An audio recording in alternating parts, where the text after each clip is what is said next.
از اونجایی که ما خیلی وقت دنبال خانه هستیم، یک چند وقت پیش یک خانه رو در یک از سایت‌های آلمانی دیدم و یک خانه‌ش خوب نبود. اصلا خانه‌ش خوب نبود. از اونجایی که مثلا جاش برای ما مناسب بود و اتاقش برای ما کافی بود، من یک ایمیل زدم و چند روز بعدش در من یک ترمین داد. دیروز رفتم اون خانه رو دیدم، اما اون خانه‌ای که در سایت بود و اون خانه‌ای که من رفتم دیدم بین خود زمین آسمان فرق داشت. یعنی وقتی وارد از اون خانه شدم، یه همچین خانه خوشگل، فضایش قشنگ، اتاقایش قشنگ نوساز، ولی اصلا اون در عکس نبود.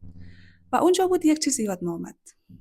یاد شما عزیزانی افتادم که قدم اول رو برای کار در فضای آنلاین برداشتین، ایمیل آدرستون رو به من دادین، ولی همونجا اشتاپ شدین، یعنی استوب کردین. نمیدونم به چی دلیلی. اینو میخوام برای شما بگم تا شما آدم وارد یک کار نشونه، از مزایای این کار نمیتونه اطلاع داشته باشه. و من برای شما عزیزان پیشنهاد میکنم که قدم اول که برداشتین ادامه بدین.